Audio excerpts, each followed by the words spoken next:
चलिए आज हम EMI की शुरुआत करते हैं, ठीक है। EMI चुप हो जाओ ना यार, चुप हो जाओ। EMI उस दिन जो था, ये लास्ट टॉपिक हमने लिया था, सोलेनोइड का मैग्नेटिक फील्ड अगर BSL से निकालना आ जाए तो कैसे निकालना है।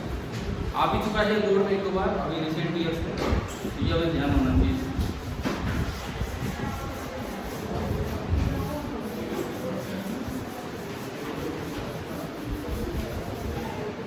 देखिए EMI में आज यार भाई मैं क्लास शुरू करूं कि क्या करूं, इतनी देर हो गई।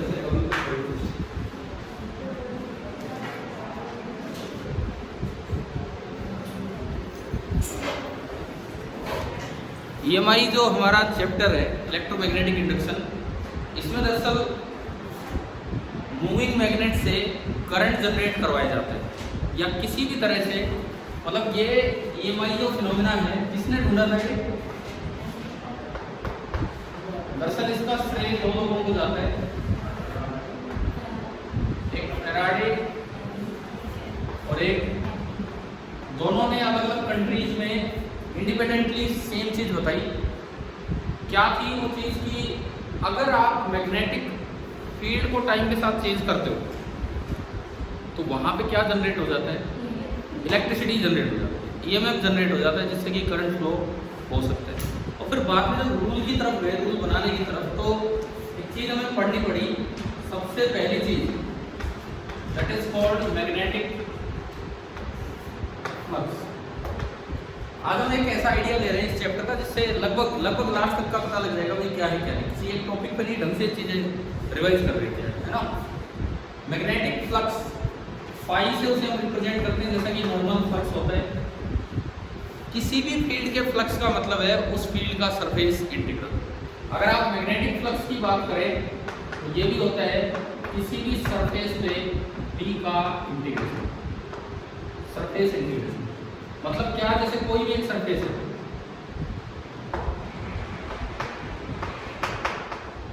ये आपने एक छोटा सा एरिया बनाया DS और हमें नहीं पता लेकिन इस डायरेक्शन में कहीं B हो, इनके बीच का एंगल है थीटा, तो पहले B डॉट DS कर दो, फिर पूरी सरफेस पे इंटीग्रेशन कर दो। ये सरफेस इंटीग्रल इसे बोलते हैं flux of B।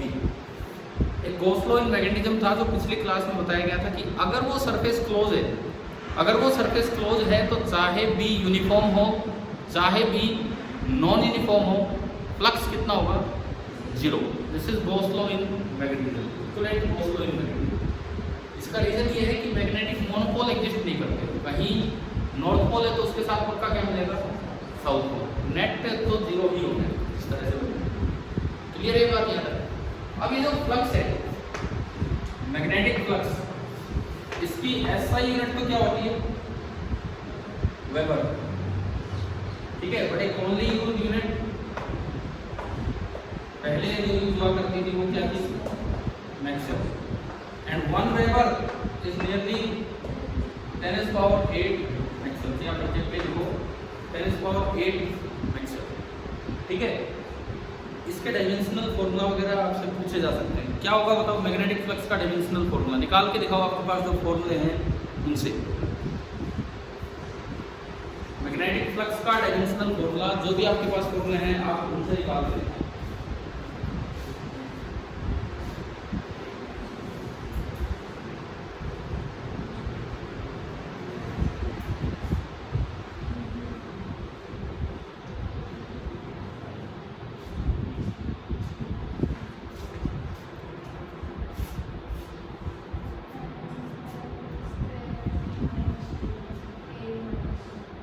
ML2 T-2 A-1। आगे कैसे निकाला, देखिए B का क्या होगा और एरिया का क्या होगा ये आपको देखना है। B मैग्नेटिक फील्ड आप यहां से निकाल सकते हैं, F होता है QVB, तो दिस इज B का क्या होगा, F/QV। F का होता है MLT-2, चार्ज का होता है करंट इनटू टाइम, वेलोसिटी का LT-1, L से L कैंसिल, ये t माइनस 1 एक कटेगा, ये आया m, ये कट गया यहीं पे a माइनस 1 t माइनस 2, ये तो b का आया। अब अगर आप इससे एरिया का होता है l स्क्वायर, तो जो फ्लक्स का बनेगा, फ्लक्स का जो डायमेंशनल फॉर्मूला बनेगा m l स्क्वायर से मल्टीप्लाई किया l2 t minus 2 a minus 1। अब इस डायमेंशनल फॉर्मूला से ये सवाल बन जाते हैं, name the physical quantity whose unit is joule per ampere. Name the physical quantity whose unit is joule per ampere.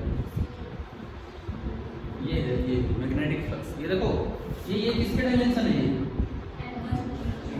Joule, समझ गए ना, इसकी यूनिट क्या बनेगी जूल, और ये एम्पीयर। अब यार पेपर में अगर ये नहीं दिमाग में है तो कहाँ ढूंढे, इतनी फॉर्मूले इतनी क्वांटिटी है, फिर इनमें फंस जाते हैं, समझ गए हो ना। ये तो जूल पर एम्पीयर इसका डायमेंशनल फॉर्मूला ना, इसकी यूनिट बन जाती है, ऐसा यूनिट। वैसे तो हम वेबर बोल देते हैं। टेस्ला मीटर स्क्वायर किसकी यूनिट है, इसी की, क्योंकि बी की यूनिट टेस्ला होती है और एरिया की मीटर स्क्वायर। और जूल पर एम्पीयर भी मैग्नेटिक फ्लक्स की ही यूनिट है, ठीक है। Name the physical quantity whose unit is volt into second. कैसे, इसकी यूनिट बनी जूल अपॉन एम्पीयर। एम्पीयर को भी लिख सकता हूँ कूलम अपॉन सेकंड, एम्पीयर को हम लिख सकते हैं कूलम अपॉन सेकंड, और जूल अपॉन कूलम क्या होता है, वोल्ट। वोल्ट सेकंड भी इसकी यूनिट बनती है। ये तो मतलब दिमाग में बैठा लो, नहीं फिर वहाँ पेपर में आ जाए ऐसे सवाल, फिर हम ढूंढते रहते कौन सी क्वांटिटी है। जूल पर एम्पीयर भी बन रहा है, वोल्ट सेकंड भी बन रहा है, समझ आ गया। मतलब इसका डायमेंशनल फॉर्मूला है आपका t माइनस 2 जूल और एम्पीयर पर एम्पीयर, इस तरह से। मैग्नेटिक फ्लक्स क्या होता है, टर्म समझ आई। अब फैराडे ने एक रूल दिया था, हालांकि उन्होंने एक्सपेरिमेंट किए जिनसे ये पता लगाया कि अगर मैं मूविंग मैग्नेट यूज करूँ किसी कॉइल की तरफ, तो उसमें क्या इंड्यूस हो रहा है, ये देखो एक बार 2-3 जी एक्सपेरिमेंटल पार्ट भी आने के चांस है। कोई केस स्टडी टाइप क्वेश्चन बना के दे दे, उनमें 4-5 सवाल बना के दे दे, देखते हैं। ये है experiments of Faraday and Henry, उनके कौन है भाई, जिसने भी किया जो भी किया। सपोज पहला एक्सपेरिमेंट देखो, ये मान लो एक लूप है, लूप है जिसमें कोई सोर्स नहीं है, कोई भी सोर्स नहीं है, और यहां मैंने एक मैग्नेटिक फील्ड लगा रखा है अंदर की तरफ, ठीक है। यहां से स्टार्ट हुआ और इस इलाके में एक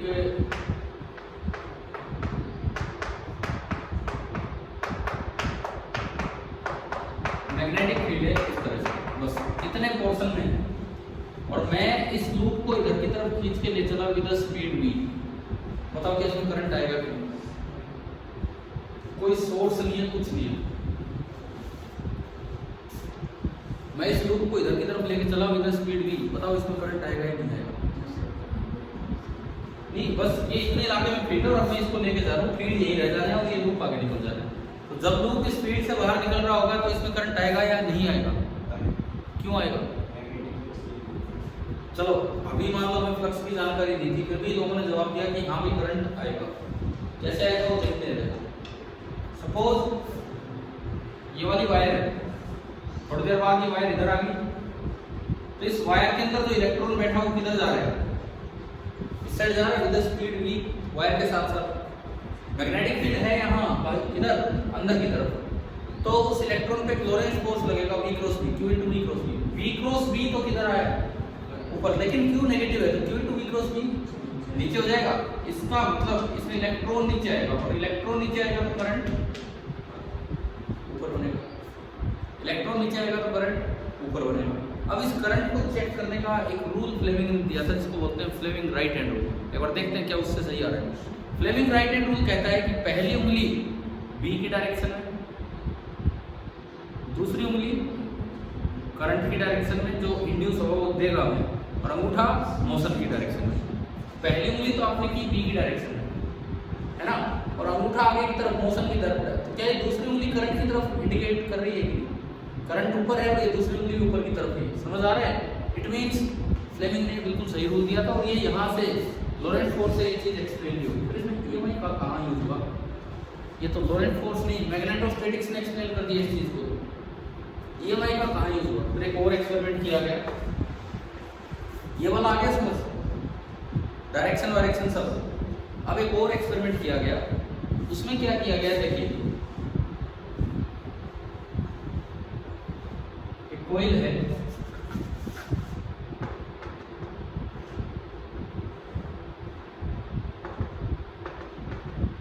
इस तरह से मैंने एक कोयल बना दिया, कुछ हिस्सा पीछे कुछ आगे, रेस्ट पे है तो इस पे इलेक्ट्रॉन भी किस पे है? रेस्ट पे। और मैं इसकी तरफ एक मैग्नेट को लेके आया, क्या अब करंट आएगा इसमें? बिल्कुल आएगा, ड्यू टू ईएमआई आएगा। लेकिन अब तो वो चीज एक्सप्लेन ही नहीं कर पाई इसको। उसने तो बताया कि लोरेंट्ज फोर्स लगा, इलेक्ट्रॉन पे इलेक्ट्रॉन चल पड़े और करंट आ गया, है ना। अब देखो इधर, अब देखो इसमें क्या होना है। आप इस मैग्नेट को लेके जा रहे हो तो बी तो पहुंच गया यहाँ, बी टाइम के साथ चेंज भी हो रहा है। क्या यहाँ पे इलेक्ट्रॉन मोशन में है कि नहीं? वायर रेस्ट पे है तो यहाँ के इलेक्ट्रॉन में भी कोई ड्रिफ्ट मोशन नहीं है, एक साइड में चल ही नहीं रहे, वो तो वैसे रैंडम मोशन से कभी कोई करंट नहीं आता। तो इलेक्ट्रॉन एक तरह से हमारे लिए किस पे? रेस्ट पे। आपकी बी को टाइम के साथ बढ़ाओ, चेंज करो, एफ का क्या फॉर्मूला है? Q into B cross B. जब तक स्पीड नहीं आएगी क्या इलेक्ट्रॉन पे फोर्स लगेगा? नहीं लगेगा तो वो नहीं चलेगा। लेकिन ऐसा पाया गया कि इसमें करंट था, ऐसा पाया गया कि नॉर्थ को रोकने के लिए नॉर्थ, इसमें करंट आ गया यूं, इसमें करंट आ गया यूं, यानी कि इसके इलेक्ट्रॉन यूं चल पड़े। अब ये कैसे चल पड़े? ये एक्सपेरिमेंट ने एक नया आविष्कार करवा दिया। बोले मैग्नेटिक फील्ड तो रेस्ट वाले में फोर्स लगा नहीं सकता। तो कभी हमने पढ़ा हो इलेक्ट्रोमैग्नेटिक फील्ड एक ऐसा फील्ड होता है, उसका कुछ पार्ट कभी इलेक्ट्रिक फील्ड के रूप में दिखता है, कुछ पार्ट कभी मैग्नेटिक। पढ़ा था एक दिन हमने। तो अगर ये इलेक्ट्रॉन चल रहा है और मैग्नेटिक फील्ड रेस्ट वाले में फोर्स नहीं लगा सकता, तो पक्का यहाँ कौन सा फील्ड आ गया? Electric field. अब वो इलेक्ट्रिक फील्ड आया कैसे होगा? इस फिनोमेना को ही नाम दिया गया ईएमआई। टाइम के साथ चेंज होने वाला मैग्नेटिक फील्ड है ना। यहाँ पहले फील्ड कम था, मैग्नेट पास आया तो फील्ड ज्यादा हो गया। अगर कहीं टाइम के साथ चेंज होने वाला मैग्नेटिक फील्ड होगा तो पक्का वहाँ एक इलेक्ट्रिक फील्ड इंड्यूस हो जाएगा। और इस फिनोमेना को ही नाम क्या दिया गया? Electromagnetic induction. एक होता है इलेक्ट्रोस्टैटिक इंडक्शन, तो वो है जो आप इलेक्ट्रोस्टैटिक्स में पढ़ के आते हैं। चार्ज रख दिया, क्यू की तरफ माइनस क्यू इंड्यूस हुआ, उधर प्लस क्यू, फैराडे वाला ही वो था। माइकल फैराडे ने दोनों इंडक्शन बताए, पढ़ा था वहाँ पे भी हमने। वो था इलेक्ट्रोस्टैटिक इंडक्शन। और ये कौन सा इंडक्शन है? Electromagnetic induction. तो चलो ये बताओ, ये एक्सपेरिमेंटल स्टडी आपको समझ रहे क्या था? मतलब एक एक्सपेरिमेंट में तो फिर भी एक्सप्लेन हो गया था, दूसरे में तो बिल्कुल एक्सप्लेन नहीं हो रहा था। तो यहाँ से फैराडे ने एक निष्कर्ष निकाला और उन्होंने कुछ और एक्सपेरिमेंट्स करके देखे। मैग्नेट को पास थ्रू कर रहे हैं, जब भी फ्लक्स आ रहा है, लूप का एरिया छोटा बड़ा कर रहे हैं। मैग्नेट को मूव नहीं किया, लूप का एरिया छोटा बड़ा किया, तब भी करंट आ रहा था। लूप को टर्न करके देखा, तब भी करंट आ रहा था। तो कहते हैं ये एक्सीडेंटल डिस्कवरी थी फैराडे की। ऐसा बताया जाता है कि लैब में वो कुछ और एक्सपेरिमेंट कर रहे थे, थोड़ा सा वो निराश हो गए थे, सही नहीं आ रहा था रिजल्ट, तो उन्होंने गुस्से में आके मैग्नेट फेंक दिया। अब मैग्नेट फेंक दिया तो एक कोयल के पास से निकल रहा था मैग्नेट। अगर वो देखो गुस्से में कितना ध्यान रखते थे वो, और क्या उनका ध्यान चला गया कि ये तो क्या हो गया, ये तो करंट का डिफ्लेक्शन है। फिर अगली बार उन्होंने गुस्से में नहीं, उन्होंने जानबूझ के मैग्नेट फेंका और उससे एक नई ही डिस्कवरी हुई इस तरह। ठीक है, कितनी एक्सीडेंटल डिस्कवरी है जो आज तक हमारे काम आ रही है। जो घर पे बिजली आ रही है कैसे बन रही है? ईएमआई के कारण। जो जनरेटर है, जहाँ भी पावर प्लांट है, जहाँ जनरेटर है, उसमें आर्मेचर कॉइल घूमती है। जो अगर हमारे सिलेबस में होगा तो हम पढ़ेंगे इस साल, हटाया नहीं होगा तो हटा तो लीजिए ना जनरेटर, तो उसको पढ़ेंगे हम।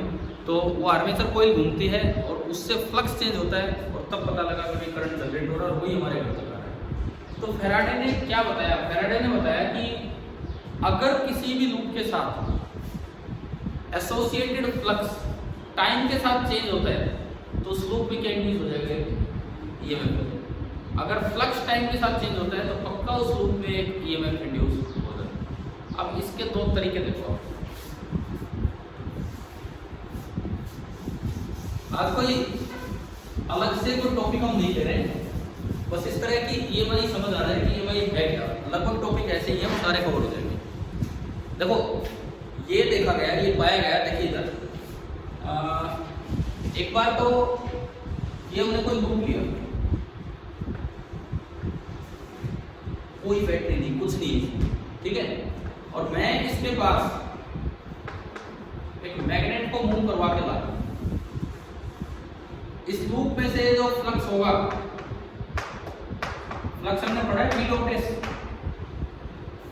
क्या बी डॉट एस वैलिड है? यहाँ बी डॉट एस को तब लगता है जब फील्ड यूनिफॉर्म हो।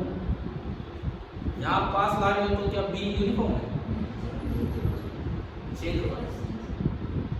सुनो, पहले फ्लक्स चेंज होगा उसकी बात नहीं कर रहा मैं, कह रहा हूँ क्या ये फॉर्मूला वैलिड है क्या इस लूप में? मान लो छोटा लूप है, this is a small loop. ये फॉर्मूला तब लगता है जब बी कांस्टेंट हो, नहीं तो इंटीग्रल बी डॉट डीएस हो, है ना। फ्लक्स की जानकारी है हमें, बी डॉट एस या ई डॉट एस तब लगते हैं जब फील्ड यूनिफॉर्म और एरिया 2D हो, नहीं तो इंटीग्रल ई डॉट डीएस या बी डॉट डीएस हुआ करता है। अब आप ये बताओ, सिंपल सी बात मैं यहाँ से पूछ रहा हूँ, क्या इस लूप में फॉर्मूला वैलिड है जब मैग्नेट पास आ रहा है? मैग्नेट पास आएगा तो बी चेंज होगा, बी चेंज होगा तो फॉर्मूला वैलिड है? बिल्कुल वैलिड है। सुनो, ध्यान से सुनो, बी मैग्नेट के पास आने से बी टाइम के रिस्पेक्ट में चेंज होगा, ना कि पोजीशन के रिस्पेक्ट। हमने लूप छोटा मान लिया, हमने लूप तो छोटा मान लिया। जब ये मैग्नेट यहाँ है, लूप छोटा मानने का ये फायदा है, जितना भी यहाँ होगा उतना यहाँ होगा, उतना यहाँ होगा, उतना यहाँ होगा, आप ही मान सकते। लूप बड़ा होता तो बात चलती है। जब मैग्नेट पास आया तो ये फील्ड भी बढ़ गया, ये भी बढ़ गया, सारे बढ़ गए। अगर आप एक समय पे यहाँ और यहाँ बी देखते हो तो सेम, लेकिन अलग अलग समय पे एक ही जगह बी देखते हो तो डिफरेंट है। ये फॉर्मूला कब वैलिड होता है, कब नहीं होता? अगर भी टाइम के साथ चेंज हो ना तो इस फॉर्मूले को कोई दिक्कत नहीं है। अगर चाहे भी टाइम के साथ चेंज हो, लेकिन एक समय पे यहाँ जितना भी है उतना ही है, उतना ही है, उतना ही है, तो आप डायरेक्ट फ्लक्स लिख सकते हो कैसे? बी डॉट एस से। एक ही टाइम पे अगर यहाँ भी कुछ और है और यहाँ भी कुछ और है तो फिर फ्लक्स ऐसे नहीं लिखा जाएगा, तब फिर इंटीग्रल बी डॉट। क्या ये बात क्लियर हो रही है? बताओ ये बात समझ आ रही है क्या? मैं एक बार इसको समझाने के लिए दो क्वेश्चंस ले लेता हूँ छोटे छोटे। मान लो आपको ये दिया जाए, एक ये लूप है जिसकी साइड लेंथ है a, स्क्वायर लूप है, और यहाँ एक बी लगा रखा है अंदर की तरफ, और वो बी दिया है 5t टाइम। अब आप ये बताओ, मुझे इस लूप में से फ्लक्स निकालना है, तो क्या ये formula B dot S valid है या मुझे इंटीग्रल बी डॉट एस पे जाना पड़ेगा? बी तो नॉन यूनिफॉर्म है, बी तो टाइम के साथ चेंज हो रहा है, परंतु बी पोजीशन के साथ चेंज नहीं हो रहा है। हर जगह भी सेम है, t बराबर 1 सेकंड पे हर जगह भी 5 था, t बराबर 2 सेकंड पे हर जगह 10 है। ऐसा नहीं है कि एक ही समय पे यहाँ अलग यहाँ अलग। तो आप डायरेक्ट फ्लक्स लिख सकते हो। इस चैप्टर के लिए बहुत इंपॉर्टेंट बात है बी डॉट एस। बी अंदर है, एरिया के अंदर मान लो इसके perpendicular B 5t, area a square और cos 0 डिग्री कितना है 5a स्क्वायर इनटू t। अब क्या ये फ्लक्स टाइम के साथ चेंज हो रहा है? क्या ये मैग्नेटिक फ्लक्स टाइम के साथ चेंज हो रहा है? हो रहा है ना। अगर मैग्नेटिक फ्लक्स टाइम के साथ चेंज होगा तो वहां क्या इंड्यूस हो जाएगा? ईएमएफ। कितना इंड्यूस होगा वो हम फैराडे लॉ में देखेंगे, ठीक है। चलो कितना इंड्यूस होगा अभी बता देता हूँ, हमने पढ़ भी लिया होगा पहले भी कभी। ईएमएफ इंड्यूस कितना होता है? तो d5/dt करोगे तो dt/dt तो 1 हो जाना, और ये कितना है 5a स्क्वायर वोल्ट। इतना ईएमएफ इंड्यूस होगा, वो करंट फ्लो करवाएगा। कैसे इंड्यूस होगा? उसके लिए लेंज का नियम था। कैसे इंड्यूस होगा? कैसे इंड्यूस होगा? सुनो, जो भी चेंज हो रहा है उसको अपोज करने के लिए करंट आएगा। आप एक बार इस फ्लक्स को देख के बताओ, क्या ये फ्लक्स टाइम के साथ बढ़ रहा है कि कम हो रहा है? बढ़ रहा है ना। अगर ये फ्लक्स टाइम के साथ बढ़ रहा है तो करंट इस तरह आएगा कि वो फ्लक्स को कम करवाए। कम करवाएगा मतलब जिस डायरेक्शन में बी है उससे अपोजिट डायरेक्शन में बी इंड्यूस हो। बी किधर है? अंदर। बी इंड्यूस किधर होगा? बाहर। तो आपका जो करंट आएगा ना, जो करंट आएगा ऐसे स्टार्ट होगा। इसमें कौन सी डायरेक्शन है? Anti clockwise. ये है आपका लेंज लॉ। समझ आ गया? Lenz law is simply based on energy conservation. ये बात भी याद रखना। क्यों एनर्जी कंजर्वेशन? क्योंकि कहीं आप एनर्जी नष्ट कर रहे हो। जैसे मैंने मैग्नेट को फेंक दिया इसकी तरफ, कोई बी कैसे बढ़ रहा है? बी बढ़ने का एक तरीका, मैंने मैग्नेट को थ्रो कर दिया, ठीक है। धीरे धीरे मैग्नेट की स्पीड कम हो जाती है। क्यों कम हो जाती है? कारण है उसका ये उसको क्या करने लगता है, अपोज करने लगता है। लेंस का नियम ये है, लेंस का नियम ये है कि ये उस पर इस तरह फोर्स लगाएगा कि उसको अपोज करे। क्यों? लेंस का नियम एनर्जी कंजर्वेशन पे बेस्ड है। आपके मैग्नेट फेंकने की वजह से इसमें करंट आया, कुछ इलेक्ट्रिकल एनर्जी इसमें आई तो बदले में उसकी मैग्नेटिक एनर्जी कुछ कम हो जाएगी। काइनेटिक एनर्जी कम होगी तो इसका मतलब उस पर अपोजिंग फोर्स लग रहा होगा, तो करंट इस तरह से जाएगा उसको अपोज करने के लिए। यही था आपका लेंस का रूल। क्लियर है? इसमें एनसीईआरटी में लाइनें मिलेंगी कहीं ना कहीं कि भाई अगर लेंस का रूल गलत होता ना तो एक परपेचुअल मशीन बन जाती जो अपने आप एनर्जी जनरेट कर देती। आप मैग्नेट फेंक दो, मैग्नेट कोई असर नहीं पड़ रहा, उसमें करंट आ गया, तो एनर्जी जनरेटिंग मशीन बन गई। ऐसी तो कोई मशीन होती नहीं जो अपने आप एनर्जी जनरेट करे। चलो एक तो ये बताओ, ये वो बी मैंने लिया जो टाइम के साथ चेंज हो रहा है, क्या ये ईएमएफ समझ आए? अब एक ऐसा भी हो सकता है जो केवल पोजीशन के साथ चेंज हो रहा है। दूसरा भी आप देखिए और उसका फ्लक्स निकालते हैं। आपको ये दिया गया है, ये ओरिजिन है,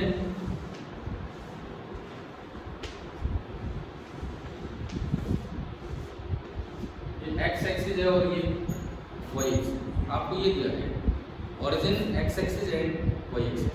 ठीक है, अब देखो मान लो आपसे यूं कहा जाए कि यहां से किसी भी वाई हाइट पे बाहर की तरफ है आपका जेड एक्सिस, यहां से किसी भी वाई हाइट पे जो बी है वो आपको दिया है स्मॉल बी, एक कांस्टेंट है Y K cap, B Y K cap, ये दे दिया। तो क्या ये बी टाइम के साथ चेंज हो रहा है या पोजीशन के साथ चेंज हो रहा है? पोजीशन, नीचे बी कम है और ऊपर बी ज्यादा है, तो क्या यहाँ बी डॉट एस वैलिड है फॉर्मूला? नहीं। अब आपको फ्लक्स कैसे निकालना होगा? इंटीग्रेट करके अब जो फ्लक्स निकलेगा that will be integral of B dot DS. अब देखो कैसे निकालने हैं, डीएस एक एरिया मानो, आप यहां से थोड़ा और ऊपर जाओ, कितना एक एरिया बना, इसका जो डीएस बनेगा ये बाहर की तरफ बनेगा परपेंडिकुलर, और वो बनेगा ये लेंथ स्क्वायर रूट, वही मान लो ए लेंथ का स्क्वायर रूट है, तो इसका डीएस बनेगा a into D Y into K cap. समझ आ रहा है क्या? a into D Y, DS जो बाहर बनेगा a D Y K cap, और यहाँ b कितना है? D Y K cap. अब अगर आप फ्लक्स निकालोगे तो डॉट करोगे तो के कैप 1 हो जाएगा, a D Y K cap D Y K cap, तो ये बन गया a b into Y D Y. समझ आया? समझ आया नहीं है कैसे निकालना है? देखो इसका एरिया है ए लेंथ है और डी वाई ए लेंथ है, एरिया है ए डी वाई बाहर की तरफ के है। यहाँ जो बी है वो है कि क्वेश्चन में दिया है हमें बी एक कांस्टेंट है इनटू वाई इनटू के है। अब फ्लक्स इस फॉर्मूले से निकालोगे बी डॉट डीएस, आपने बी लिखा बी वाई, आपने ये लिखा A D Y, K cap 1 हो जाएगा, तो B Y into A D Y को मैंने ऐसे लिख दिया। और वाई की लिमिट कहाँ से कहाँ? 0 से a, तो y की लिमिट आपकी बनी 0 से a भी कांस्टेंट है बाहर आ गया, y dy का y स्क्वायर बाई 2, और जब लिमिट पुट करोगे तो a स्क्वायर बाई 2, तो ये आया a क्यूब b बाई, ये आपका फ्लक्स आ गया। अब आप ये बताओ क्या ये फ्लक्स टाइम के साथ चेंज हो रहा है? नहीं हो रहा ना। तो ये फ्लक्स निकला तो इस तरह से है, लेकिन ये कांस्टेंट है, तो क्या इस लूप में कोई ईएमएफ इंड्यूस होगा? क्या इस लूप में कोई ईएमएफ इंड्यूस होगा? नहीं होगा। समझ लो, ठीक है। इसमें experiments of Faraday and Henry में तो कोई ले रखी है, कम से कम घर से एक बार एक्सपेरिमेंट पढ़ना जरूर, इन पे सवाल आ सकते नहीं। फैराडे लॉ ऑफ इंडक्शन से पहले दे रखे ना आपकी बुक में एक्सपेरिमेंट। चलो ये दो तरह के फ्लक्स आ गए, समझ क्या होते हैं क्या नहीं, कैसे निकालना है, ठीक है। जरूरी नहीं कि बी डॉट एस निकले तो ईएमएफ इंड्यूस ना हो। ये देखो बी डॉट एस से निकला तो ईएमएफ इंड्यूस हो रहा है, और इंटीग्रल बी डॉट डीएस से निकला तो ईएमएफ इंड्यूस नहीं हो रहा है। तो अगर पूछे ईएमआई के लिए बी में कैसा वेरिएशन होना चाहिए, टेम्पोरल वेरिएशन की स्पेशल वेरिएशन? टेम्पोरल मतलब विद टाइम, बी बड़ा टेम्परेरी, स्पेशल विद पोजीशन नहीं। समझ गए ना ये चीज? अब दो बातें आती हैं। अगर स्पेशियल वेरिएशन है, जगह के साथ बी चेंज हो रहा है, तो क्या वहां ईएमएफ इंड्यूस हो सकता है? टेम्पोरल वेरिएशन है बी में, तो क्या लूप में ईएमएफ इंड्यूस हो सकता है? हो ही रहा है, वो तो हमने देख ही लिया। अगर जगह के साथ बी चेंज हो रहे हैं, तो क्या वहां ईएमएफ इंड्यूस होगा या हो सकता है? अब ये समझो, आप दोनों बातें समझना मेरा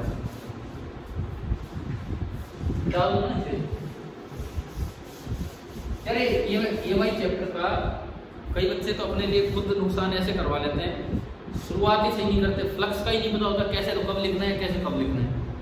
टाइम और स्पेस के रेस्पेक्ट में अलग अलग वेरिएशन है। अब देखो, इनको और अच्छी सी चीज हम यहीं पे सीख रहे हैं। ईएमआई में दो तरह से मैं ईएमआई आपको करवा के दिखाऊंगा। एक बार EMI due to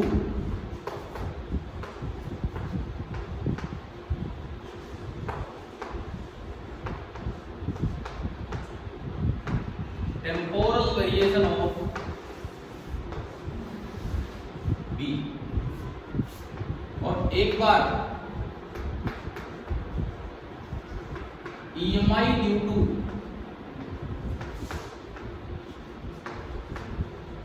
spatial variation of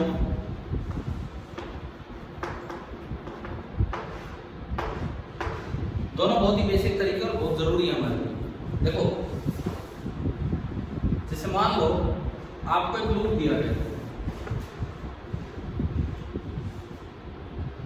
और ये लूप रेस्ट पे है, स्टैटिक लूप, रेस्ट पे कंडक्टिंग लूप।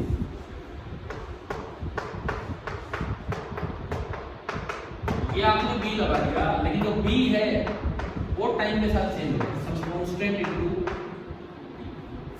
बी टाइम के साथ चेंज हो रहा है। बढ़ रहा है कि कम हो रहा है? इसके अकॉर्डिंग बढ़ रहा है ना, टाइम बढ़ेगा तो ये के कोई पॉजिटिव कांस्टेंट इसका है ना, बी मैग्नीट्यूड के नेगेटिव हो भी नहीं सकता, क्योंकि मैग्नीट्यूड हमेशा पॉजिटिव होता है, टाइम के साथ ही इंक्रीज हो रहा है। एज वेल इसकी ए मान लो, यहां आप ईएमएफ इंड्यूस कैसे निकालेंगे? सबसे पहले फ्लक्स लिखा, बताओ बी डॉट एस वैलिड है? वैलिड है ना, बी डॉट एस आपका वैलिड है, तो आपने फ्लक्स लिखा K T into A square. Clear? और अब जो ईएमएफ इंड्यूस होगा that is D phi by D T. अगर मैं इसका यूज करूं तो एस तो कांस्टेंट है, बाहर आ जाएगा, और इंटू डीवी बाई भाई एक चीज का ध्यान रखना जो हमने शुरू से अभी तक नहीं लिया, अगर कहीं नंबर ऑफ टर्न्स दे रखे हो n, तो n से भी मल्टीप्लाई हो जाएगा। नंबर ऑफ टर्न्स अगर n है तो इनटू n हो जाएगा, है ना। तो अगर एरिया s है, b टाइम के साथ चेंज हो रहा है, तो ईएमएफ इंड्यूस का फॉर्मूला है s into DV by dt। कैसे आया समझ आ गया? कई बार इसके बाहर माइनस भी लगा के देते हैं बुक्स में, क्यों? वो केवल अपोजिशन दिखाने के लिए और कुछ नहीं, डायरेक्शन के लिए होता है, मैग्नीट्यूड के लिए। ये तो बात आ गई समझ लो। जैसे इसमें अगर आप ये करोगे तो s तो आपका है a स्क्वायर, s तो a स्क्वायर, और dv बाई dt कितना बनेगा? और डायरेक्शन जिस तरह से b बढ़ रहे हैं तो फ्लक्स बढ़ रहे हैं, फ्लक्स बढ़ रहे हैं तो लेंथ ने बताया इसको अपोज करने के लिए करंट आएगा, तो कैसे आएगा? u anti clockwise. ये इसमें करंट इंड्यूस होगा। लेंथ ने कहा था बस एक कोशिश करता है अपोज करने की, कर नहीं पाते। ये बहुत ही हल्का सा करंट बन पाता है, जो इतना हल्का बी बन पाता है उसको अपोज बिल्कुल नहीं कर पाता, बस एक कोशिश इस तरह करेगा कि बी को अपोज करे। सवाल ये भी आ जाए कि जो ईएमआई से करंट इंड्यूस होता है क्या वो फुली अपोज कर पाता है चेंज इन फ्लक्स को? बिल्कुल नहीं कर पाता, जस्ट एक टिनी फ्रैक्शन जितना अपोजिशन वो दे पाता है, लेकिन उससे हमें डायरेक्शन का अंदाजा होता है। दूसरा देखो, अब मैंने आपसे ये पूछा, ये कैसे करें? अभी तो पढ़ के आए थे अगर फ्लक्स टाइम के साथ चेंज नहीं हो रहा है तो ईएमएफ तो इंड्यूस ही नहीं होगा, फ्लक्स कांस्टेंट है। ऐसे में क्या करो, देखिए ये कोई बी है,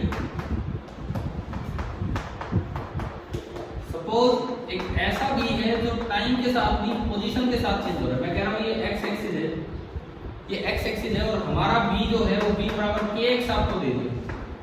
अब बताओ ये पिछले में और इसमें फर्क दिख गया आपको?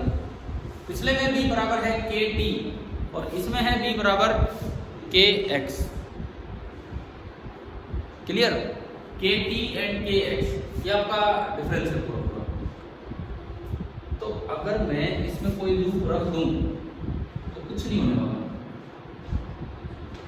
अगर मैं इसमें कोई लूप रख दूं तो कुछ भी नहीं होने वाला, क्योंकि जो फ्लक्स होगा वो टाइम के साथ चेंज ही नहीं होगा। लेकिन अगर आपने लूप को मोशन दे दिया, तो स्पीड दे दी v, तो अब समझो अब फ्लक्स चेंज हो जाएगा। कैसे? जब लूप यहाँ था तो v कम है, थोड़ी देर बाद लूप आगे मिलेगा, आगे गया x बढ़ा तो v ज्यादा होगा। समझ आ रहा है? ऐसे में EMF इंड्यूस कितना होगा और कैसे होगा वो भी निकालो। समझ आ गया नहीं? ठीक है। अब जो EMF इंड्यूस होगा, वैसे तो फॉर्मूला हमारा होता है d phi by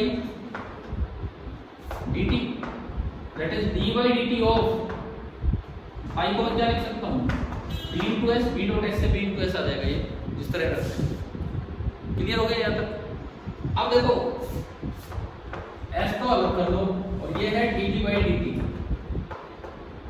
इसको मैं ऐसे लिख सकता हूँ s into dx by dt और into dv by dx, मैंने dx से ऊपर नीचे मल्टीप्लाई किया। तो ये स्टेप आ गया समझ? dx by dt क्या होगा? इसको वेलोसिटी होगी, और dv by dx तो हम निकाल ही सकते हैं अगर v x के साथ चेंज हो रहा है। तो ऐसे केस में जब आप EMF निकालोगे तो आएगा s into वेलोसिटी और into dv by dx। और डायरेक्शन की मैं बात करूं तो जैसे जैसे आप इसको आगे लेके जाओगे, इस फॉर्मूले के अकॉर्डिंग आगे जाने पे x बढ़ रहा है तो b बढ़ेगा, b बढ़ेगा तो इस b को अपोज करने के लिए करंट आएगा, मतलब यूं। समझ गए हो? तो जो करंट आएगा ना वो इसमें ऐसे बनेगा। और अगर दोनों काम एक साथ हो रहे हो, दोनों काम इसको आगे भी ले जा रहे हो और b स्पेस के साथ भी चेंज हो रहा है और टाइम के साथ भी, तो दोनों का अलग अलग EMF निकाल के, दोनों की अलग अलग डायरेक्शन निकाल के, अगर दोनों सेम डायरेक्शन में आए तो ऐड कर दो, अपोजिट डायरेक्शन में आए तो सब्ट्रैक्ट कर दो। भाई कुछ समझ आया ये? टेम्पोरल वेरिएशन और स्पेशल वेरिएशन दोनों के कारण b कैसे निकाला जाता है। ठीक है। एक बड़ा अच्छा सा सवाल इस पे दिया हुआ है NCERT में। देखो मुझे अब तो नंबर याद नहीं, अब देखो एक एडिशनल एक्सरसाइज में होगा स्टार्टिंग में ही, एडिशनल एक्सरसाइज में निकालने को इसका EMI। हाँ यहाँ जहाँ एडिशनल एक्सरसाइज लिखा है ना, ये सवाल नंबर 12 है। एक बार पढ़ो, क्वेश्चन नंबर 12।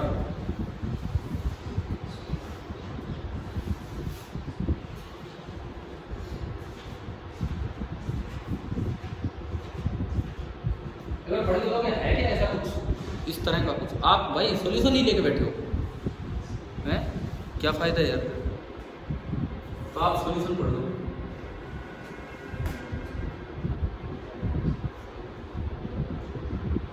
एक बार मुझे बताओ क्या मैंने क्वेश्चन सही सेलेक्ट किए? ऐसा ही कुछ है कि बी में कुछ टेम्पोरल वेरिएशन, कुछ स्पेशल वेरिएशन, इस तरह का कुछ है ना? तो एक बार ट्राई करेंगे इसको।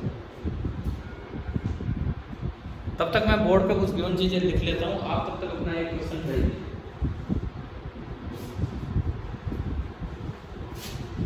NCERT page number 231, question number 12।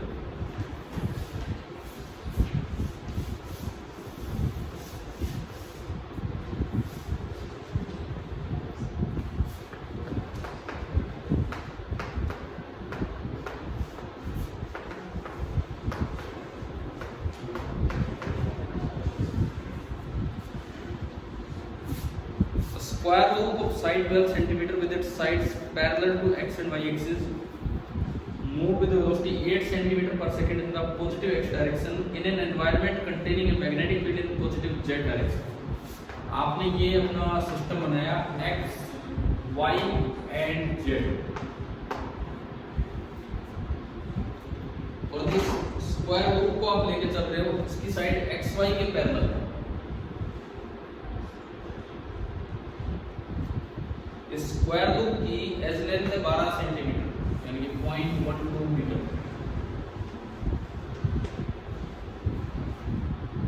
इसकी वेलोसिटी है 8 सेंटीमीटर पर second in positive x direction, यानी कि 0.08 मीटर पर second in positive x direction in an environment containing a magnetic field in positive Z direction. Z बाहर की तरफ फील्ड है, फील्ड जो है वो डॉट ही डॉट है।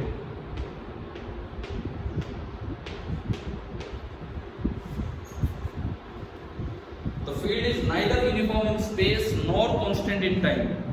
It has a gradient of 10 to power minus 3 Tesla per centimeter along the negative x direction. That is, it increases by 10 to power minus 3 Tesla per centimeter as one moves in this negative x direction. पता नहीं पर इस line में क्या दिया है मुझे? dv by dx. और ये और बताओ dv by dx कितना दिया है? पहली बात तो नेगेटिव, क्यों? आगे जाने पे तो कम हो रहा है, किधर बढ़ रहा है? पीछे आने पे, तो मैं तो आगे बढ़ूंगा x में, तो नेगेटिव। कितना दिया है? 10 power minus 3 tesla per centimetre. 10 power minus 3 tesla upon centimetre. 1 centimetre में कितने metre? 10 to power minus 2 metre. तो कितना बन गया? 10 to power minus 1 tesla per metre. समझ आया नहीं? dv by dx दिया है, और it is decreasing in time at the rate of 10 to power minus 3 tesla पर सेकेंड। ये क्या दिया है? बताओ ये क्या दिया है? dv by dt कितना दिया है? माइनस, फिर दोबारा वही गलती हो जाएगी, 10 to power minus 3 टेस्ला पर सेकेंड। जैसे जैसे टाइम बढ़ रहा है v कम भी होता जा रहा है, जैसे जैसे x बढ़ रहा है v कम होता जा रहा है, दोनों तरीके से v कम हो रहा है। Determine the direction and magnitude of induced current in the loop if its resistance is 34 milliohm. लो भाई ये देखो, जब भी कभी करंट पूछा जाए तो आप पहले ईएमएफ निकाल लो। करंट पूछा जाए तो आप पहले ईएमएफ निकाल लो और उससे फिर आप करंट तक पहुंच जाओ। ईएमएफ आते ही रेजिस्टेंस से डिवाइड कर दो, वो तो कोई काम ही नहीं।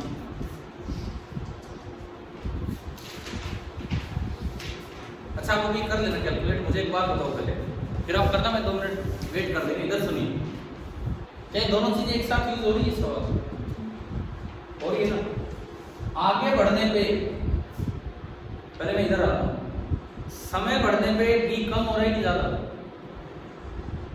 टाइम बढ़ने पे बी कम हो रहा है कि ज्यादा? कम। दिया सवाल में कि डिक्रीजेस, लिखा भी। टाइम बढ़ने पे बी कम हो रहा है कि ज्यादा? कम हो रहा है ना। तो लेंज ने कहा कि जो चेंज हो रहा है वो अपोज करवाओ, कम हो रहा है तो उसे ज्यादा करो। ज्यादा करो इसका मतलब डॉट वाला भी है तो आप डॉट वाला और जनरेट करो। तो करंट कैसे आएगा? राइट हैंड से देखना है, राइट हैंड से करंट कैसे आएगा? क्लॉकवाइज। तो जो इधर वाला भी ईएमएफ होगा वो तो करंट देगा क्लॉकवाइज। अब एक बार उसका भी चेक करते हैं। आगे लेके जाओगे आप तो बी कम हो रहा है कि ज्यादा? कम हो रहा है, क्योंकि नेगेटिव एक्स में बढ़ रहा है। आगे ले जाने पे बी कम हो रहा है, तो फ्लक्स कम होगा, तो उसको बढ़ाने के लिए करंट आएगा। उसको बढ़ाना है तो फिर से करंट किधर दो? डॉट के अकॉर्डिंग। तो यानी कि ये जो दूसरे वाला ईएमएफ आएगा ये भी ऐसे आएगा। तो दोनों उल्टा बना दिया। सही तो बनाया मैंने? डॉट को सपोर्ट करने के लिए है सही, क्लॉकवाइज हो, एंटी क्लॉकवाइज हो। मुझे डॉट को क्या करना है? सपोर्ट करना है।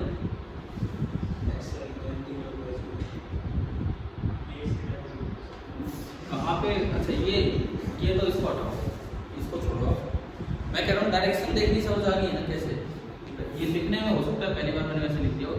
क्या ये दोनों सेम डायरेक्शन में आएंगे? नहीं। इसका मतलब दोनों की वजह से जो बी होगा, दोनों की वजह से जो ईएमएफ होगा, वो दोनों जुड़ेंगे कि घटेंगे? जुड़ेंगे। और ये अलग अलग निकालना चाहिए। बैठे हमारे पास एक तरीका तो है area into DV by DT, मोड़ देना उसका। और एक तरीका है area into velocity into DV by DX. तो फाइनली जो ईएमएफ टोटल इंड्यूस होगा, दोनों में से क्या कॉमन आ रहा है? एस कॉमन है। एस है कितना उसका? 0.12 इंटू 0.12 का स्क्वायर। एस तो कॉमन आया। इधर से बचा हमने डीवी बाई डीटी का मोड, माइनस नहीं लेते हो तो डायरेक्शन देखने के लिए था। डीवी बाई डीटी का मोड कितना है? 10 to power minus 3। क्लियर? ये आपका डीवी बाई डीटी का मोड है। प्लस इधर से बचेगा velocity into DV by DX. Velocity कितनी दी है? 0.08 और डीवी बाई डीएक्स है 10 to power minus 1। तो क्या मैं उसको 8 गुना 10 की पावर माइनस 3 लिख सकता हूँ? 0.08 और इंटू 10 to power minus 1 को मैं क्या लिख सकता हूँ? 8 इंटू 10 to power -3,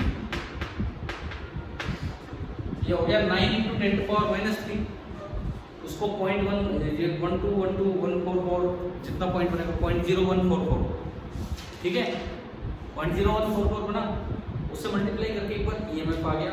ईएमएफ आते इसको रेजिस्टेंस से डिवाइड कर दो, क्या आएगा? करंट आएगा। किस तरह आएगा इसको सपोर्ट करने के लिए कर सकते हो, करना एक बार अपना आंसर बेस करके देखो, थोड़ी बहुत ही कैलकुलेशन से।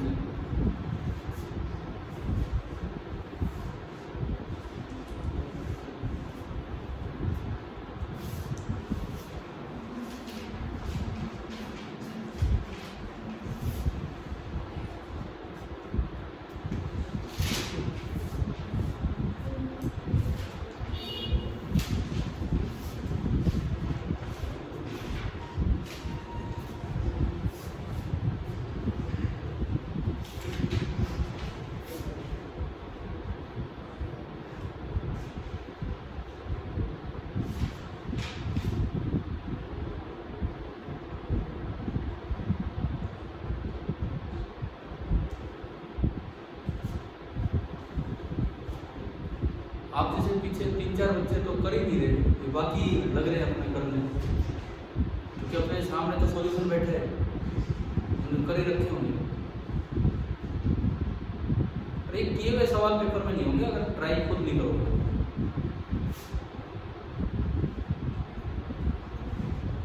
भाई ईएमएफ बताओ किसी का आया हो तो कुछ मल्टीप्लाई, ईएमएफ या करंट? तो अभी तो उसको रेजिस्टेंस से डिवाइड करो तब करंट आएगा।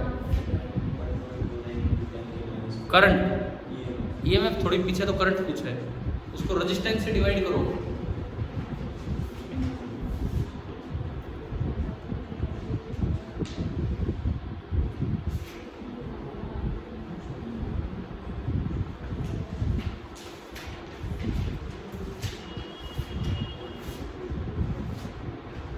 करंट निकाल लिया तो ईएमएफ थोड़ी पूछा है, पूछ तो करंट रखा है उसमें, फिर आंसर देखने क्यों जा रहे? आंसर में क्या देखने जा रहे जब करंट ही पूछ रखा है उसमें? रेजिस्टेंस से डिवाइड करो ना, मिली ओम में कुछ रेजिस्टेंस है, 10⁻³ से मल्टीप्लाई करके।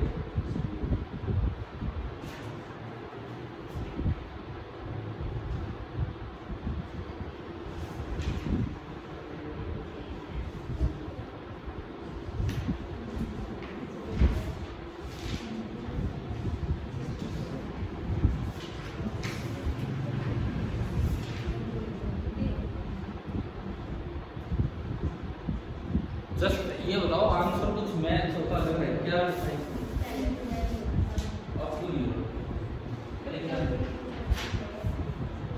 इसका आंसर इन्होंने दिया है क्वेश्चन है 6.1।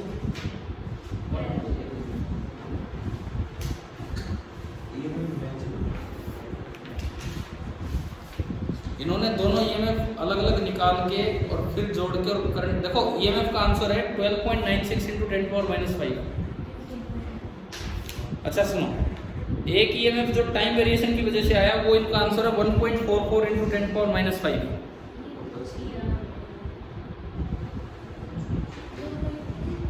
यार दोनों का जो सम है ना, जो बुक में दिया है आपका सम, वो ईएमएफ आना चाहिए 12.96 × 10⁻⁵ आ गया। फिर ये मना कर रहे हैं तो ये सही आना चाहिए, फिर यही तो करते हैं।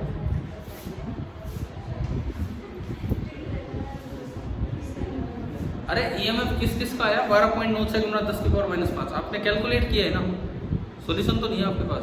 ठीक है। तो यार ये इतनी सी कैलकुलेशन में गड़बड़, जस्ट ऐड ही तो करना था। इन्होंने तो अलग अलग भी बता दिया। टाइम वेरिएशन की वजह से ईएमएफ कहता है 1.44 × 10⁻⁵। अगर आप इसको सोल्व करोगे ना तो ये आता होगा 1.44 × 10⁻⁵।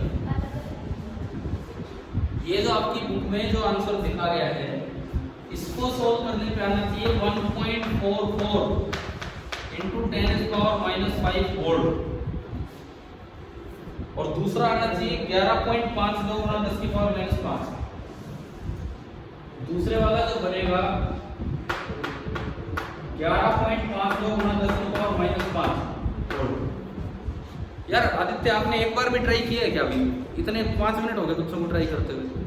पेपर में भी आपके लिए कोई करने वाला बैठा होगा, या यूँ बताओ क्या कर रखा था कि पहले ये सवाल है, तो इसलिए नहीं करोगे? आंसर तक पहुंचे हुए थे आप इसमें, झूठ मत बोलना आप।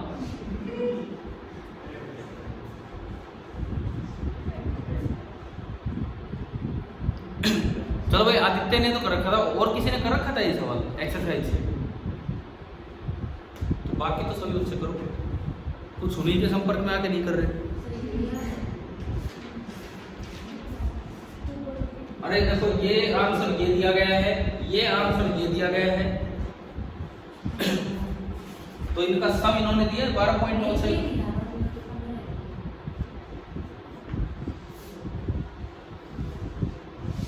15 कैसे आ सकता है यार? हाँ, टोटल आ रहा है नहीं, इनका और इनका सम करोगे तो आएगा, इधर वाला है 1.44 इंटू 10⁻⁵, इधर वाला है 11.52 इंटू 10⁻⁵। जब इनका सम करेंगे तो 10⁻⁵ तो कॉमन आ जाएगा, 4 तो 6, 5 4 9, 12.96 गुना 10⁻⁵ वोल्ट। अब आप ये देखो ना, ये भी आपके अलग अलग नहीं आ रहे क्या? इतनी तो कैलकुलेशन करनी पड़ेगी कहीं भी किसी भी एग्जाम में। ये क्वेश्चन तो डायरेक्ट आ सकता है, आपकी टेक्स्ट बुक का सवाल है। अलग से किया है, ये आ रहा है, ये इतना क्यों नहीं आ रहा? देखो इधर देखो, एरिया कितना है? वो नहीं आ रहा। चलो मैं टोटल करके उसमें क्या डिफरेंस है? वो तो पहले जोड़ दो बाद में जोड़ दो, वो तो कोई फर्क ही नहीं है। ये आना चाहिए भाई। किस किस का है ये आंसर? इतनी देर होगी, एक बच्चे का है, पीछे वालों ने भी आगे ऊपर कर दी। कंबाइन वाला तो कंबाइन वाला करके दिखा देते हैं। देखो, आप अगर कंबाइन वाला करते हैं तो जो ईएमएफ आएगा, ए स्क्वायर तो कॉमन आया, यहां से तो बचेगा मोड ऑफ dv/dt प्लस वहां से बचेगा velocity into mode of dv/dx। बस यही तो बचा। a का स्क्वायर, इसकी साइड लेंथ है 0.12, उसका स्क्वायर हो जाएगा 0.0144। ओके, मोड dv/dt कितना दिया है? 10⁻⁻3। ये तो दे ही रखा आपको 10⁻⁻3 प्लस वेलोसिटी कितनी दे रखी है? 0.08 और dv/dx कितना दे रखा है? अगेन 10⁻⁻3। यह है आपका 10⁻⁻3 आपने कॉमन ले लिया। dv/dx 10⁻⁻1, ठीक है। अब हो जाएगा। अब यूं क्या ये समझ में आ गया? दोनों जोड़ने हैं, और जोड़ने के बाद आप रेजिस्टेंस से डिवाइड करोगे तो करंट आ जाएगा। अब मान लो आपके एग्जाम में यही सवाल आ जाए, हल्के से बदलाव के साथ, एक मतलब छोटा सा बदलाव आ जाए। उसने लिखा हो कि विद टाइम ये बढ़ रहा है, ये पॉजिटिव है, ये इंक्रीज हो रहा है, बाकी सब सेम है। अगर बस इतना सा सवाल आ जाए कि विद टाइम भी बढ़ रहा था और बाकी सब सेम है, तो ये माइनस ना होके क्या हो जाएगा? प्लस। फिर आपको अलग अलग दोनों निकालने होंगे, देखना होगा कौन सा बड़ा है और कौन सा छोटा। अब देखो, ये वाला तो जो आएगा इतने वोल्ट आएगा, ठीक है, और इसकी डायरेक्शन चेंज हो जाएगी। अगर ये टाइम के साथ बढ़ रहे हैं भी, तो इसके कारण जो ईएमएफ आएगा वो उसको अपोज करने के लिए आएगा। अपोज करने का मतलब है कि ये डायरेक्शन क्लॉकवाइज बन जाएगा, क्लॉकवाइज। और दूसरा तो उतना है ही जो था, उसकी डायरेक्शन तो वही है, एंटी क्लॉकवाइज। ये बड़ा है या ये वाला बड़ा है? वो बड़ा है ना, तो नेट ईएमएफ प्रोड्यूस होगा, उसमें से ये घटाएंगे और जो करंट बनेगा उसकी डायरेक्शन वो बनेगी, मतलब क्या? एंटी क्लॉकवाइज, ठीक है। रेजिस्टेंस डिवाइड करने के करंट आएगा। क्लियर है? अगर सवाल में यूं होता ये बी भी टाइम के साथ बढ़ रहा है और आगे बढ़ने पे भी बी बढ़ रहा है, तो क्या आंसर होता? यही होता है, लेकिन डायरेक्शन पलट जाता है। अगर टाइम के साथ भी बी बढ़ रहे हैं और आगे बढ़ने पे भी बी बढ़ रहे हैं तो क्या होता है, ये भी करंट क्लॉकवाइज हो जाता है, वो भी करंट क्लॉकवाइज, और आंसर सेम आता है। और एक चौथा और आखिरी केस इसमें आपको यूं दिया हो कि आगे बढ़ने पे बी बढ़ रहा है लेकिन टाइम के साथ कम हो रहा है, आगे बढ़ने पे बी बढ़ रहा है लेकिन टाइम के साथ कम हो रहा है। आगे बढ़ने पे बी बढ़ रहा है तो उसको अपोज करने के लिए ये dv/dx वाला आएगा। अपोज करने का मतलब है कि वो कैसे हो जाएगा, क्लॉकवाइज, समझ गए हो। और ये जो है ये दिया गया है कि ये टाइम के साथ कम हो रहा है तो ये सपोर्ट करने के लिए आएगा, तो ये कैसे आएगा, एंटी क्लॉकवाइज। फिर देखेंगे कौन सा बड़ा है, वो बड़ा है, उसमें से ये ईएमएफ घटाओगे, रेजिस्टेंस से डिवाइड करोगे, नेट करंट आएगा, और डायरेक्शन उसके अकॉर्डिंग आएगी, इसकी जो भी डायरेक्शन बन रही है। समझ आ गया है क्या, मतलब इसी एक सवाल को 4 तरीके से घुमा के यूं पूछा जा सकता है। इसको बिना न्यूमेरिकल वैल्यू के भी पूछा जा सकता है। किसी भी एग्जाम में आपसे कैलकुलेशन वो हटवाना चाहे तो स्पीड दे दे B, square length as length दे दे ए, dv/dx कोई एक xyz कुछ भी दे दिया, कोई भी एक कांस्टेंट के दे दिया, समझ गए हो ना। ये तो in terms of those constants and A and B भी आंसर आपका निकल सकता है। समझ आ गया ये वाला सवाल। अब ये बताओ, क्या अब ये बात आपको क्लियर है कि क्या स्पेशली वेरिंग बी जो टाइम के साथ चेंज ना हो रहा हो, केवल पोजीशन के साथ चेंज हो रहा हो, आपसे पूछा जाए क्या उसमें ईएमआई हो सकता है? बिल्कुल हो सकता है, अगर हम उसमें लूप को स्टैटिक ना रखें बल्कि मोशन में रखें। हाँ, अगर टाइम के साथ वेरिंग बी होगा तो उसमें तो वैसे भी हो जाएगा। समझ आ गया है फॉर्मूला। अगर टाइम के साथ बी वेरी कर रहे हैं तो ईएमएफ इंड्यूस का सीधा फॉर्मूला है एरिया इंटू dv/dt। अगर स्पेस के साथ बी वेरी कर रहे हैं तो एरिया के साथ पहले वेलोसिटी को मल्टीप्लाई करना है, क्योंकि वेलोसिटी नहीं होगी तो तब तक भी नहीं होगा। क्या समझ आ गया? नहीं, area into velocity into dv/dx। देखो यार, ईएमआई एक बड़ा अच्छा चैप्टर है। मुझे नहीं पता आपने कितने बच्चों ने फॉर्मूले ढंग से याद किए हुए, कितनों ने नहीं किए हुए, लेकिन मुझे जो लगता है मोस्ट ऑफ द स्टूडेंट इस साइड वाला फॉर्मूला तो याद ही नहीं करके जाते। ये जो उनके दिमाग में वो ही रहता है dv/dt और b dv/dt हो जाता है एरिया पर। अगर स्पेशल वेरिएशन में स्पीड हो तो ये फॉर्मूला अक्सर बच्चों के दिमाग में नहीं होता एग्जाम में, समझ गए? वही वैसा ही फॉर्मूला बस एरिया के साथ एक एक्स्ट्रा मल्टीप्लाई किया हो गया वेलोसिटी। वेलोसिटी नहीं होगी तो ईएमएफ इंड्यूस। ये आपका कौन सा क्वेश्चन हुआ आपका यहाँ से एक्सरसाइज से? Question number 12। अब सुनो, आप जो क्वेश्चन नंबर 1 है एक्सरसाइज का पहला सवाल, कंप्लीटली वो लेंस लॉ के ऊपर है। कंप्लीटली वो लेंस लॉ के ऊपर है कि करंट की डायरेक्शन आपको बतानी है कैसे इंड्यूस हुई थी। ये तो पूरा करना है आपको। कई बार ना बच्चों को ये नहीं समझ में आता कि कौन सा पार्ट लूप का अंदर है और कौन सा बाहर है। वो कैसे हम आइडेंटिफाई करते हैं? डायग्राम में कैसे पहचाने कि लूप का कौन सा पार्ट पीछे और कौन सा आगे है? तभी तो हम करंट की डायरेक्शन दे पाएंगे। एक तरीका तो होता है कि पिछले पार्ट को डैश से दिखा दो, पर एग्जाम में ऐसा नहीं दिखाते, वो तो सीधा दिखाते हैं भाई ये एक लूप है। अब इसमें कैसे आइडेंटिफाई करें कि कौन सा पार्ट पीछे और कौन सा आगे? एक्सिस से। एक्सिस देख के अंदाजा लगता है। अगर आपको एक्सिस यूं दिखाया गया है, जिस पार्ट को कट करके जा रहा है एक्सिस वो पार्ट पीछे है, और जो पार्ट एक्सिस को कट कर रहा है वो पार्ट आगे। या तो डैश ही दिखा दिया जाता पीछे वाला तो बात ये लगता, नहीं तो एक्सिस से अंदाजा लगता है। यही लूप मान लो, ये वाला लूप अगर हमने ऐसे बनाया होता,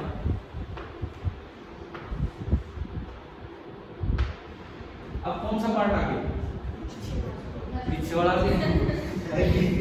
ये हिस्सा अब आगे है और दूसरा हिस्सा पीछे। अब देखो दोनों में जवाब हमें देना आना चाहिए। सपोज इसमें मैं एक मैग्नेट को पास लेके आया, नॉर्थ पोल को मैं पास ला रहा हूं, तो लेंथ लॉ के अकॉर्डिंग नॉर्थ को अपोज करने के लिए इधर नॉर्थ बनेगा, उसको अपोज करने के लिए करंट आएगा तो इधर नॉर्थ बनेगा और उधर क्या बनेगा? साउथ। तो करंट क्यों आएगा? करंट क्यों आएगा कि नॉर्थ की तरफ हो, तभी तो उसका फील्ड ऐसे आएगा। एक लूप में नॉर्थ साउथ कैसे बनते हैं? जिस तरह नॉर्थ बनाना हो, राइट हैंड को घुमाओ उठो उधर होना चाहिए। देखो अब इधर सुनो, इसमें करंट यूं बनेगा तो आपका नॉर्थ इधर है, क्योंकि ये हिस्सा बाहर है, वो हिस्सा अंदर है। समझ आया? अगर ये वाला सवाल है इसमें कहा जाए कि नॉर्थ को पास ला रहे हैं बताओ कैसे करंट फ्लो करेगा।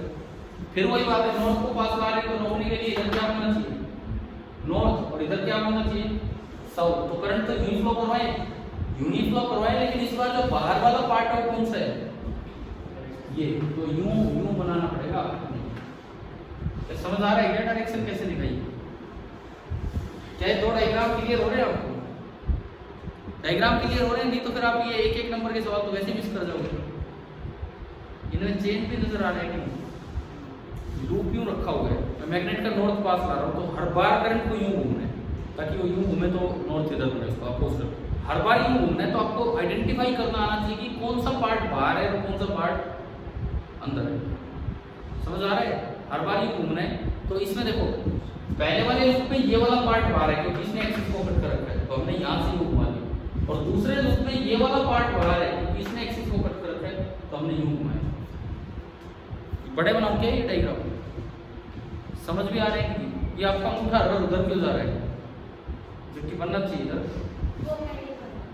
दोनों में इधर बनना चाहिए।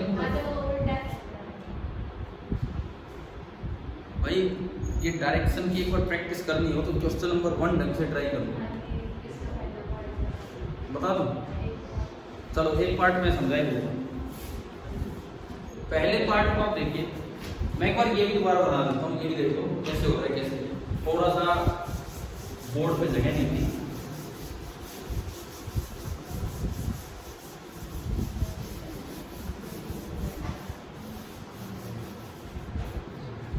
देखो मैंने कहा कि एक बार ये लूप ऐसे दिखाया गया है और जो एक्सिस है ना वो यूं दिखा रखे हैं, एक्सिस आपको यूं दिखाए गए और आपसे बोला गया है कि इस तरह से एक मैग्नेट को लाया जा रहा है कि उसका नॉर्थ पोल पास आ रहा है। एक बार यही डायग्राम यूं फिर दोबारा से आ गया, लेकिन इस बार एक्सिस यूं दिखाया गया।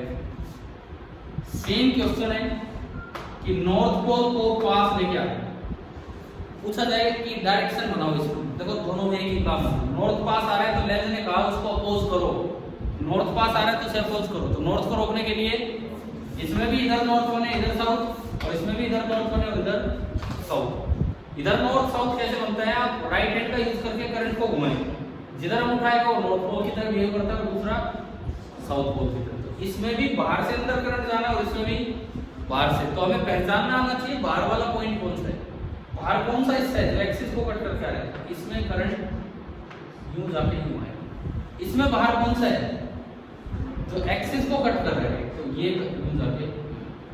दोनों सेम है, बिल्कुल सेम है, लेकिन दोनों में लूप बनाने की थोड़ी डायरेक्शन होती है। समझ में आ रहा है क्या? पता है फर्क क्या है दोनों में? फर्क क्या है? इसमें ऑब्जर्वर यहाँ है, इसको ये साइड यहाँ से दिख रही है और ये हिस्सा बाहर कटा हुआ, क्लियर है। और इसमें देखते हो तो ऑब्जर्वर इधर है, इसको इस साइड यहाँ से। समझ आया? पूछा जाए ऑब्जर्वर को क्लॉकवाइज नजर आ रहा है कि एंटी क्लॉकवाइज, तो इसमें ऑब्जर्वर इधर है, इसमें ऑब्जर्वर इधर है, उसको पिछला हिस्सा दिख रहा है नहीं, तो इसको यूं कौन सी डायरेक्शन है, क्लॉकवाइज। इसमें ऑब्जर्वर इधर है, इसमें ऑब्जर्वर इधर है और उसको बाहर से यूं अंदर जाता दिखेगा। ये कौन सी डायरेक्शन नजर आ रही है, एंटी क्लॉकवाइज। समझ आ रहा है? तो मैं कह रहा हूँ आप पहचानने के बावजूद आप सवाल गलत कर जाते हो। एक ही सवाल है, दो तरीके से दिखाया गया, एक ही सवाल में दो तरीके से दिखाया गया कैसे करना है। अब जैसे ये देखो, इसमें क्वेश्चन नंबर 1 ही देख लो, कौन सा पोल पास आ रहा है, साउथ पास आ रहा है, तो उसको रोकने के लिए साउथ ही बनेगा इधर और दूसरी साइड नॉर्थ। और इसमें तो आसान है पहचानना, डैश डैश डैश दे रखे हैं पीछे, पिछला हिस्सा इन्होंने अलग दिखा रखा है डैश से, पिछला हिस्सा अलग दिखा रखा है डैश से, और आपको बनाना है इधर साउथ, तो ऐसे करंट जाएगा, ऐसे पहचान लोगे। फिर उसमें देख लेना पी से क्यू जा रहा है, क्यू से पी ऊपर से घुमा। सेम ये ऐसे कैसे ट्राई करने हैं। अब सुनो, ये जो क्वेश्चंस है ना, मैंने आज आपको EMI का कुछ बेसिक सा पार्ट पढ़ाया है, कुछ समझ आया है। कुछ बच्चों ने चलो हो सकता है पढ़ रखा होगा, लेकिन मुझे लगता है काफियों ने नहीं पढ़ रखा है ये पार्ट, खासकर ये स्पेशल वेरिएशन वाले फील्ड में वेलोसिटी आना हो तभी EMI होगा और ये होगा। तब आप है ना ये ट्राई करना कुछ सवाल। हम इसको बहुत ज़्यादा दिन नहीं लेंगे, बहुत जल्द ही फिनिश करेंगे EMI को। बहुत जल्द का मतलब है कल हमारी कितनी तारीख हो जानी है? 27। कल 27 तारीख है। हमारी कोशिश रहेगी कल तक मैक्सिमम पार्ट इसका फिनिश हो। आपके ऊपर आप एक्सरसाइज कीजिए। एक्सरसाइज मतलब ये नहीं, ये इसकी एक्सरसाइज कीजिए, जो डाउट है पूछिए। कल 27 को मैं कोशिश करूँगा इसको फिनिश करने की। 28, 29 2 दिन हम देंगे एसी पे, थोड़ा जल्दी जल्दी ही करेंगे, है ना। एक दिन EM वेव और बीच में फिर एक दिन लंडी वाला दिन है, उस दिन क्लास नहीं होगी, उस दिन नहीं हो पाएगी। हाँ, होली वाले दिन क्लास होगी, ठीक है, हम कर देंगे ना। फिर इतना ही टाइम है हमारे पास, आगे टाइम भी नहीं।